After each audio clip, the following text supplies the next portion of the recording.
Bapa di surga, benar kami membutuhkan Tuhan terus dekat dengan kami. Karena itu Tuhan, kami membutuhkan arahan dari Tuhan agar jalan kami lurus, agar kehidupan kami benar di hadapan-Mu. Tuhan, kiranya pada kesempatan ini kami mau mendengarkan firman-Mu, mohon Allah Roh Kudus yang berbicara kepada setiap kami, menerangi kami untuk mengerti kebenaran firman-Mu ini. Kami bersyukur dan berdoa di dalam nama Tuhan Yesus. Amin. Silakan duduk Bapak Ibu Saudara yang dikasih Tuhan.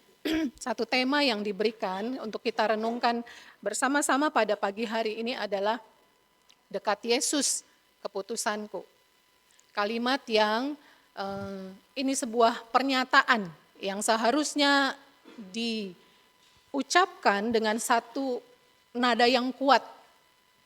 Kalau sekarang kirim WhatsApp ada tulisan dengan nada sopan begitu ya. Saya beberapa kali menerima message, ada kalimat, lalu ada ungkapan, lalu tanda kurung diucapkan dengan kalimat yang sopan begitu. Oh, sekarang begitu rupanya ya. Tema ini harus kita ucapkan dengan satu keyakinan karena ada kata keputusanku. Dekat dengan Yesus. Saya sebelum kita membacakannya bersama-sama, saya mengingat satu hal, kalau kita dekat, maka ada konsekuensinya. Tidak bisa kita katakan dekat, tetapi tidak ada dampaknya sama sekali di dalam kehidupan kita. Kita katakan saya dekat dengan si A, saya dekat dengan si B, maka itu memiliki makna tertentu dan ada bukti kedekatan itu. Nah, kita akan merenungkan bersama satu bagian firman Tuhan dari Markus 5 ayat 21 sampai 43. Ini sebuah narasi yang menarik. Kita akan menyimaknya bersama pembacaan ini. Yesus membangkitkan anak-anak Yairus dan menyembuhkan seorang perempuan yang sakit pendarahan. Sesudah Yesus menyeberang lagi dengan perahu, orang banyak berbondong-bondong datang lalu mengurumuni dia. Sementara ia berada di tepi danau, datanglah salah seorang kepala rumah ibadat yang bernama Yairus. Ketika ia melihat Yesus, sujudlah ia di depan kakinya dan memohon dengan sangat katanya, Anak perempuanku hampir mati. Datanglah, kiranya dan letakkanlah tanganmu atasnya, supaya ia selamat dan tetap hidup. Lalu pergilah Yesus dengan orang itu. Orang banyak berbondong-bondong mengikuti dia dan berdesakan mengerumuni dia. Di situ ada seorang perempuan yang sudah 12 tahun menderita pendarahan. Ia telah banyak menderita di bawah perawatan banyak tabib, sehingga telah dihabiskannya semua yang ada padanya, namun sama sekali tidak ada faedahnya, malah sebaliknya keadaannya makin memburuk. Dia sudah mendengar tentang Yesus, maka di tengah-tengah orang banyak itu ia mendekati Yesus dari belakang dan menyentuh jubahnya, sebab katanya, Asalku sentuh saja jubahnya, aku akan sembuh. seketika itu juga sumber pendarahannya mengering dan ia merasa bahwa badannya sudah sembuh dari penyakitnya. Pada saat itu juga Yesus mengetahui bahwa ada kuasa yang keluar dari dirinya. Lalu ia berbalik di tengah orang banyak dan bertanya. Siapa yang menyentuh jubahku? Murid-muridnya menjawab, Engkau melihat bagaimana orang-orang ini berdesakan mengerumunimu, dan engkau bertanya, siapa yang menyentuh aku? lalu ia memandang sekelilingnya untuk melihat perempuan yang telah melakukan hal itu. Perempuan itu yang menjadi takut dan gemetar ketika mengetahui apa yang telah terjadi atas dirinya, tampil dan sujud di depan Yesus dan dengan jujur memberitahukan segala sesuatu kepadanya. Lalu katanya kepada perempuan itu, Hai anakku, imanmu telah menyelamatkan engkau. Pergilah dengan damai dan tetaplah sembuh dari penyakitmu. ketika Yesus masih berbicara, datanglah orang dari keluarga kepala rumah ibadat itu dan berkata, Anakmu sudah meninggal, untuk apa engkau masih menyusahkan gurumu? namun Yesus tidak menghiraukan perkataan mereka dan berkata kepada kepala rumah ibadat, jangan takut, percaya saja. Lalu Yesus tidak memperbolehkan seorang pun ikut serta kecuali Petrus, Yakobus, dan Yohanes, saudara Yakobus. Mereka tiba di rumah kepala rumah ibadat dan di sana dilihatnya orang-orang ribut, menangis dan meratap dengan suara nyaring. Sesudah masuk ia berkata kepada orang-orang itu, Mengapa kamu ribut dan menangis? Anak ini tidak mati, tetapi tidur. namun mereka menertawakan dia. Semua orang itu disuruhnya keluar, lalu dibawanya ayah dan ibu anak itu serta mereka yang bersama dia masuk ke tempat anak itu. Lalu dipegangnya tangan anak itu katanya, Talita kum, yang berarti, hai anak perempuan, aku berkata kepadamu, bangunlah. seketika itu juga anak itu bangun dan berjalan, sebab umurnya sudah 12 tahun. Mereka semua sangat takjub, dengan sangat ia memperingatkan mereka supaya jangan seorang pun mengetahui hal itu. Lalu ia menyuruh mereka memberi anak itu makan. Demikian jauh pembacaan firman Tuhan pada pagi hari ini. Sebuah kisah yang sangat menarik dan dituliskan oleh Markus dengan sangat detail. Hal ini juga dituliskan di Lukas dan juga di Matius. Namun yang menarik adalah ada dua orang yang datang mendekat kepada Yesus, yaitu Yairus dan seorang perempuan sakit pendarahan. Setelah kisah sebelumnya, Tuhan Yesus melakukan perjalanan pelayanannya. Yesus mengajar di Bait Allah dan Yesus melakukan sebuah pengajaran dan juga mujizat yang dilakukannya. Di pasal sebelumnya, Yesus mengusir angin ribut diredakan dan mengusir roh jahat dari orang dirasa. Dampaknya adalah banyak orang yang melihat dan kagum oleh apa yang telah dilakukan oleh Yesus. Kuasa Yesus, mujizat Yesus yang besar membuat orang berbondong-bondong untuk mengikutinya. Maka dimulai di ayat 21, sesudah Yesus menyeberang lagi dengan perahu, orang banyak berbondong-bondong datang lalu mengerumuni dia. Kemudian datanglah seorang kepala rumah ibadat yang bernama Yairus. Bapak Ibu Saudara, Yairus ini kepala rumah ibadat. Kita ingat bahwa di rumah ibadat kemungkinan besar Yairus ada di situ. Ketika Yesus mengajar, ketika orang-orang Farisi mungkin marah dengan apa yang sudah dilakukan oleh Yesus. Tetapi Yairus datang dengan satu pergumulan yang besar karena anak yang dikasihinya dikatakan hampir mati kondisinya. Bukan hanya sakit yang cukup parah di dalam perawatan, tetapi kata yang di sini adalah di akhir ajalnya mungkin. Di akhir nafas-nafasnya yang terakhir. Maka Yairus datang melawan mungkin keengganan di dalam dirinya untuk mencari Yesus. Dikatakan di situ ketika ia melihat Yesus, sujudlah ia di depan kakinya.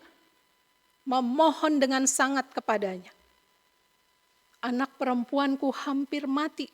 Datanglah kiranya dan letakkanlah tanganmu atasnya supaya ia selamat dan tetap hidup. Yairus datang memohon agar kiranya Yesus mau menjamah anaknya agar sembuh. Siapalah orang tua yang akan tahan melihat anaknya yang sakit? Tidak ada dari kita yang bisa bertahan. Bahkan jika dikatakan anak ini sudah di nafasnya yang terakhir, kata yang dipakai untuk menggambarkan ini akhir adalah eskatos di sini. Di akhir dari hidupnya. Seperti sudah tidak ada pengharapan lagi. Dan satu-satunya adalah Yesus. Itu di dalam pikirannya Yairus. Maka dia datang kepada Yesus. Ayat 24, lalu pergilah Yesus dengan orang itu. Orang banyak berbondong-bondong mengikuti dia dan berdesakan mengerumuni dia. Berdesakan itu Bapak Ibu, kalau kita ada di sini beramai-ramai kita tidak berdesakan.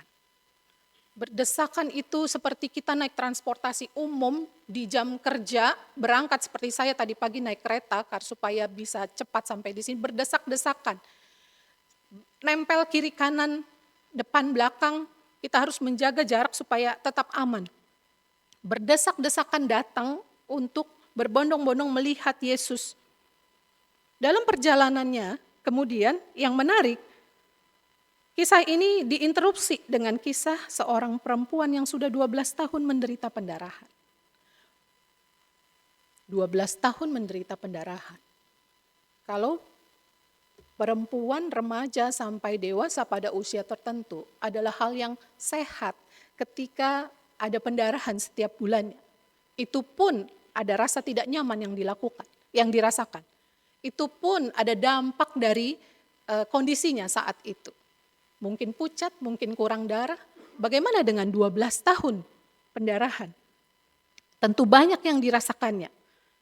Dan pada masa itu, perempuan kalau sedang mengalami pendarahan, kita bisa baca di Imamat 15, itu harus diasingkan. Dia tidak tahir, dia unclean, najis, dia harus disendirikan.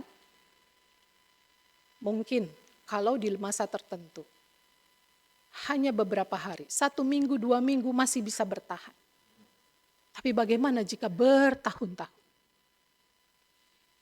Dikucilkan, disendirikan. Karena kalau orang mendekat padanya dan menyentuh dia, maka orang itu pun juga menjadi najis.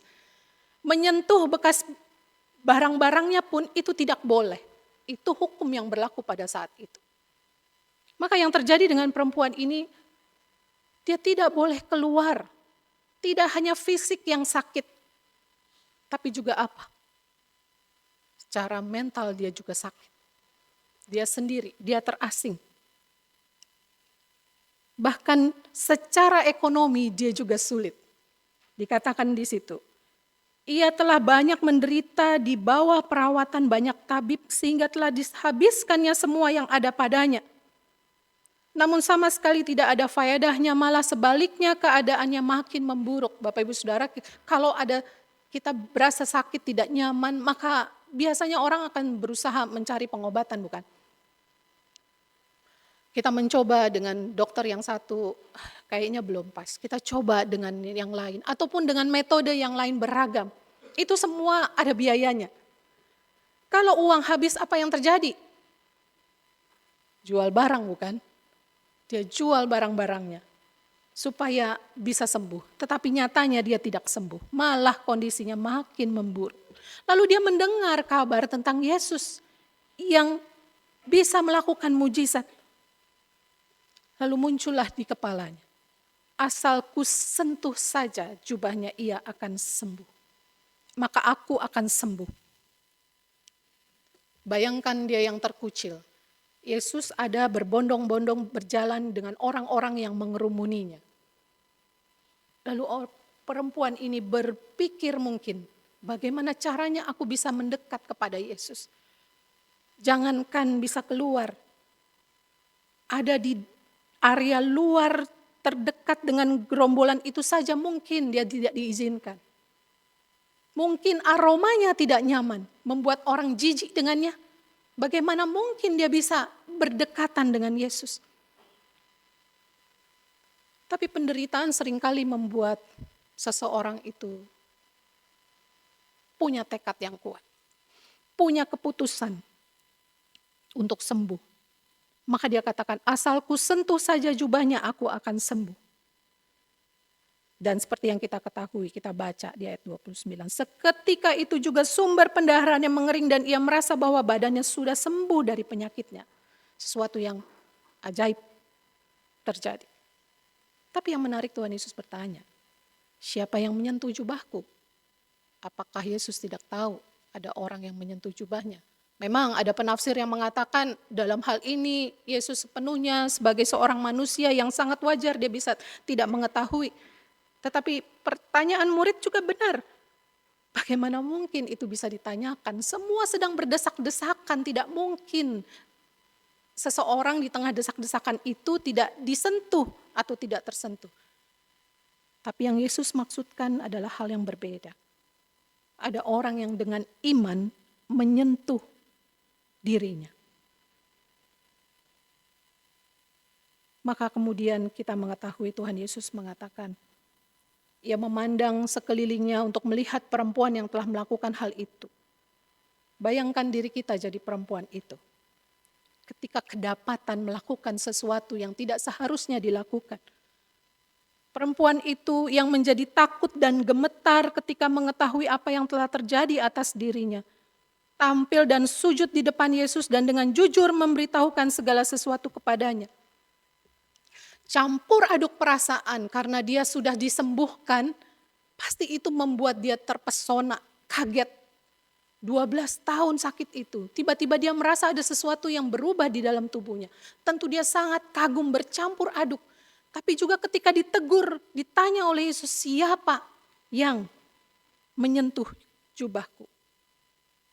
Maka perempuan itu, saya membayangkan di tengah kerumunan itu, dia tampil, dia memberanikan diri untuk datang. Lalu dia sujud di depan Yesus dan dengan jujur memberitahukan segala sesuatu kepadanya. 3 kata ini menarik.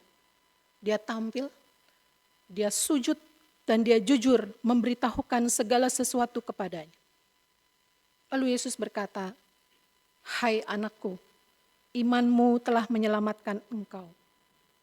Pergilah dengan damai dan tetaplah sembuh dari penyakitmu." Bukan hanya sakit secara fisik, tapi juga dia bertemu dengan sang pemilik kuasa itu yang bisa memulihkan dirinya, menyelamatkan orang ini. Kisah ini tidak berhenti di sini. Masih ada kisah Yairus. Bagaimana dengan Yairus kemudian? Menariknya oleh Markus ditulis, ketika Yesus masih berbicara, datanglah orang dari keluarga kepala rumah ibadat itu dan berkata, "Anakmu sudah meninggal. Untuk apa engkau masih menyusahkan guru?" Tapi kemudian kita tahu, Yesus mengatakan kepada Yairus, "Jangan takut, percaya saja." Lalu Yesus datang ke rumah itu, dia melihat orang ribut-ribut. Pada saat dulu itu, kalau ada kedukaan, biasanya ada sekumpulan orang-orang yang datang untuk menemani keluarga. Mereka meratapi, menangis bersama. Jadi saya membayangkan memang sangat crowded perjalanan ini dan kisah ini juga di rumah Yairus pada saat itu. Tapi ketika Yesus datang dan mengatakan dia cuma tidur, maka orang-orang banyak itu tertawa. Ini kalau dibuat drama, ini menarik sekali ya, kisah ini. "Mengapa kamu ribut dan menangis? Anak ini tidak mati tetapi tidur." Namun mereka menertawakannya. Kemudian kita membaca selanjutnya, Yesus membangkitkan anak itu. "Hai anak perempuan, aku berkata bangunlah." Bapak ibu saudara-saudari yang dikasihi Tuhan, dari kedua kisah ini, Yairus dan perempuan yang sakit pendarahan, apa yang bisa kita lihat? Apa yang bisa kita dapatkan di dalam perenungan kita? Tuhan Yesus tidak marah kepada perempuan yang pendarahan ini. Tuhan Yesus menerima dia. Justru ayat 30 memperlihatkan ketika terjadi sentuhan dan ada kuasa yang mengalir dari tubuh Yesus, disitulah kita bisa melihat kuasa dan iman bisa bertemu. Kuasa Allah yang senantiasa berinisiatif untuk menjangkau manusia, menyelamatkan manusia, orang berdosa. Lalu disambut dengan iman orang yang mencari dan menanti-nantikan Yesus itu, maka disitulah akan nyata kuasanya. Ketakutan dan gemetar dilaluinya. Dan dia bertemu dengan mengalami kuasa pemulihan dari Allah sendiri. Yairus goncang hatinya ketika dikatakan anakmu sudah mati. Bagaimana rasanya? Dia mungkin berlari-lari, dia mengalahkan egonya untuk menghampiri Yesus, tapi kemudian demi anaknya yang dikasihinya, akhirnya berhasil juga dia membawa Yesus untuk datang ke rumahnya. Tapi ternyata ada peristiwa lain yang membuat Tuhan Yesus menahan diri atau tertunda untuk menyatakan kuasanya kepada anak Yairus ini. Tapi pada akhirnya Tuhan Yesus katakan kepada Yairus, "Jangan takut, percaya saja." Ini seperti perkataan perempuan tadi yang datang kepada Tuhan, "Aku mau percaya, sentuh ujung jubahnya aja pun pasti enggak apa-apa, pasti aku akan sembuh." Dua sikap yang tidak sederhana sebenarnya. Terlihat gejolak di dalamnya, melawan rasa takut di dalam diri. Perempuan ini mungkin berpikir siap apa kata orang-orang melihatnya datang menghampiri. Tapi aku mau bertemu dengan Yesus. Aku mau beroleh keselamatan itu. Jangan takut, percaya saja. Mungkin seperti kalimat yang kita biasa mendengarnya. Atau kita yang sedang studi teologi, ya percaya pada Tuhan Yesus. Tapi nyatanya, seringkali di dalam kita menjalani kehidupan ini, antara pengetahuan dengan pernyataan kita bisa berbeda. Kita katakan kita mau dekat Yesus, kita mau mengikuti Yesus sebagai murid. Tapi bagaimana cara kita hidup? Kita nggak mengikuti kehendak Tuhan. Kita nggak mengikuti kehendak Yesus, fokus pada diri sendiri.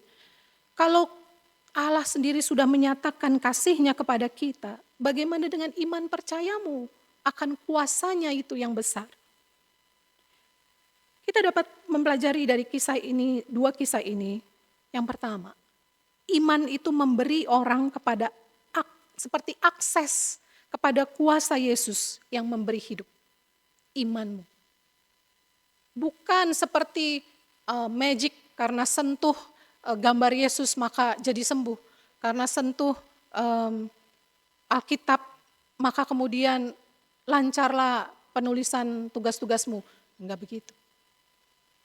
Tapi karena iman meyakini bahwa Yesus hadir, Allah hadir di dalam hidupku dan aku mau berusaha, maka Dia akan memberkati. Bagaimana sikap kita ketika datang kepada Yesus? Datang dengan kesadaran, kita datang kepada Allah. Allah sesungguhnya yang telah terlebih dahulu mendekatkan dirinya kepada kita. Kita bisa dekat kepada Yesus, karena Dia terlebih dahulu mendekatkan dirinya kepada kita. Dari perempuan yang sakit pendarahan kita melihat sikapnya yang datang dengan hormat, sujud, menyadari Allah yang berkuasa.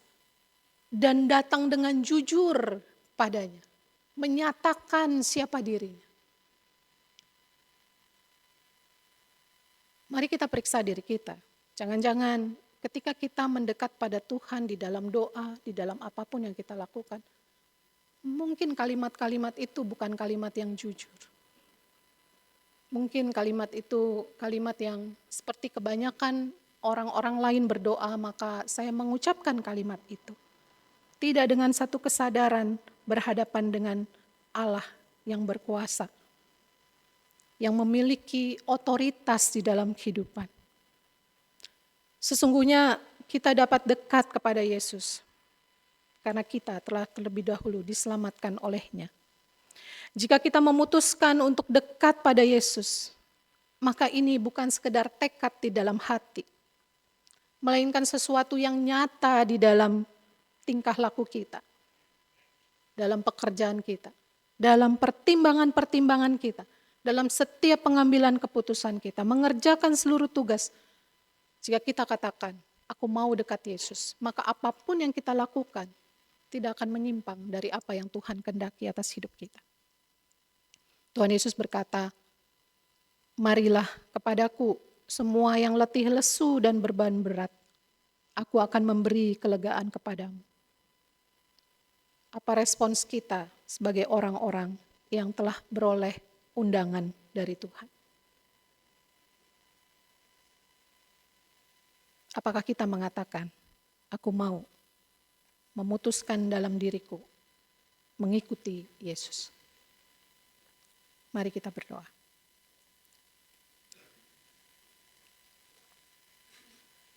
Bapa di surga, kami bersyukur karena Engkau Allah yang telah mendekatkan dirimu kepada kami. Engkau mengulurkan kasih-Mu pada kami.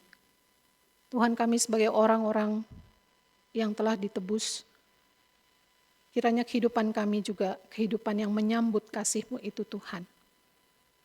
Dengan kami datang kepada Tuhan di dalam iman kami, bahwa Engkau hadir bahwa Engkau akan terus menyertai kehidupan kami, sehingga kami memutuskan mengikuti apa yang menjadi kehendak Tuhan di dalam kehidupan kami.